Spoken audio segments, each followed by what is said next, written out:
You know, it's a strange thing about Malaysia, isn't it? Public demonstrations, even massive ones, Yeah. they rarely seem to actually topple a government.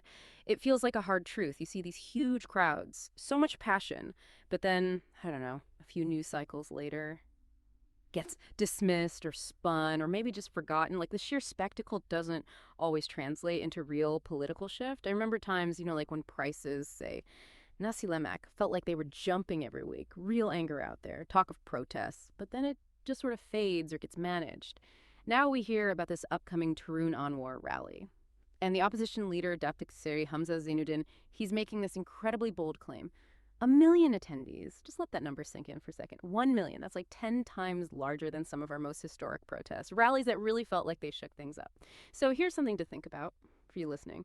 What if Prime Minister Anwar Ibrahim should be worried? Not necessarily because 1 million people will suddenly storm Putrajaya, but maybe for a deeper reason. What if the real danger isn't that immediate regime change, but something subtler, something that could destabilize things for years? Okay, let's get into this. Yeah, it's fascinating, that contrast in numbers straight away. Yeah. Dr. Seri Hamzah Zainuddin throws out 1 million for Turun Anwar, which, basically means step down Anwar. That gets headlines. But then the police, their estimate is much, much lower, maybe 10,000, 15,000 tops. That huge gap tells you a lot about the narratives being pushed, doesn't it? Right. It's like two different realities being described. Exactly. But regardless of the final headcount, even hitting a fraction of that million, the ambition itself is designed to signify something bigger. So it's not just about the number itself, not like, okay, we hit X number, Anwar resigns tomorrow. Probably not, no. From what observers are suggesting, the real aim might be creating this powerful public phenomenon, a moment that screams deep, widespread unhappiness with the unity government. It's about starting a conversation, a loud one, that the government can't just ignore or easily shut down. Okay, so it's more symbolic then, setting a Oh, tone. Precisely. And that leads into what some are calling the torch theory. The idea is that this Saturday's rally isn't the big finale, it's the start, the initial torch, the first fire. First fire. Yeah. Okay. If it generates enough buzz and visible support, it could spark a whole series of Turun Anwar protests. You might see them popping up, like mushrooms after rain, as the saying goes, across different states, different districts. Kind of like how past reform movements here built momentum slowly, starting small and growing into something persistent. Ah, I see. So that torch theory is the blueprint for that subtle, long-term destabilization we mentioned. Yeah. A slow burn. Exactly. It creates this continuous narrative of discontent, a constant pressure point. Right. And that forces the government's hand, doesn't it? Potentially, yes. Imagine if the first rally is seen as a success. It empowers the opposition. Then the government might have to spend a lot of time, resources, political capital, just managing it, reacting. Over the next 2.5 years of their term? Right? Constant political maneuvering, responding to demands. That could create real headaches, maybe even strain the relationships within the ruling coalition. Yeah, like 1,000 small cuts instead of one big blow, slowly wearing them down. That seems to be the potential strategy. Now, looking at the government side, Prime Minister Anwar Ibrahim's public response has been, well, quite measured. He's acknowledged the rally, stressed that his government respects the Constitution, celebrates democracy. He's framing it as a sign of freedom, basically. Yes, affirming the right to disagree as, fundamental, saying that under him, this space is open and respected. It's a very deliberate way to frame it, democratic, but still in control. And it's not just talk, right? His office actually told the police to cooperate. That's the report. Instructed the police to provide necessary cooperation, ensure safety, make sure it's orderly. The message seems to be dissent is okay, it won't be suppressed blindly. It's part of a healthy and mature democratic practice. As long as it stays legal and doesn't threaten public safety. Exactly. It's a tricky balance they're trying to walk. Allow the protest, but manage it. Hope that by seeming accommodating, they can maybe take some heat out of it. Interesting. But there were other moves before the rally, too, weren't there? Things that looked, well, strategic. Absolutely. Just before this planned protest, the PM announced financial aid for all citizens. There was also talk about potential fuel price adjustments. Ah, the timing. Right. From the opposition's viewpoint, that's not just coincidence. Amana, for example, challenged them to offer better ideas, but others see it differently. They see it as a direct response, a classic political move to address those cost of living issues that often fuel protests before the rally happens. Trying to take the wind out of their sails, basically. Address the grievances preemptively. That's how it's being interpreted by some, yes. Tackle a key pain point, deflate the momentum before the banners even go up. And it's not just about money or prices, is it? There's also this other campaign they launched. That's right, the Bersama Malaysiaku movement. It's tied to National Day and Malaysia Day 2025. Together with My Malaysia. Exactly. It's all about fostering unity, patriotism, asking the public to submit photos, creating this narrative of shared identity, shared contribution.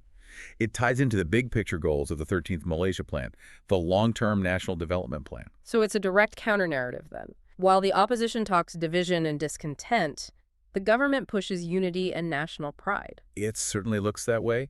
A strategic effort to shift the focus, to paint a picture of cohesion, not conflict. But this rally isn't just happening out of nowhere. There are deeper issues being raised, right? Definitely. You have other parties, like Amana, challenging the opposition, saying, okay, you want the PM out, but what are your better ideas?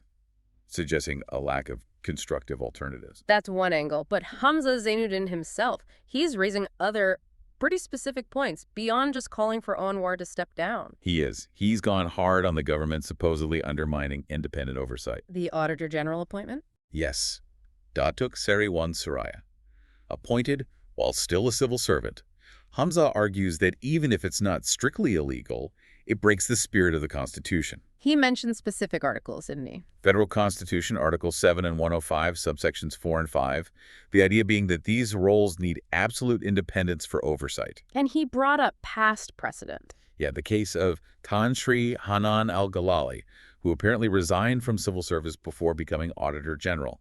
Hamzah sees that as the proper way, ensuring no conflict of interest. So he's framing this appointment as a breach of Anwar's own reform promises, a hit to public trust. That's exactly the argument. It questions the credibility of financial checks and balances if the auditor might still be seen as part of the system they're auditing. And this isn't just a one-off criticism for him, is it? No, Hamzah connects it to a bigger picture. He mentioned his team has listed over 1,000 national issues. 1,000. Each one, he claims, affects millions of Malaysians. He uses this to explain the expected turnout, saying it's not just one thing, but this huge buildup of frustration. The rally is just the visible tip of the iceberg. Okay, so you have these deep governance critiques, the claims of widespread issues. But then the reality on the ground is always a bit more complicated, isn't it? Always. We know the police have received, 60 reports nationwide about the rally. That shows tension. But then you get stories like the students at University Sains Malaysia, USM, deciding not to join because they've got final exams. Right, real life gets in the way too. Exactly. It reminds you that public opinion isn't a single block. Not everyone is marching. It adds nuance to that widespread dissatisfaction narrative.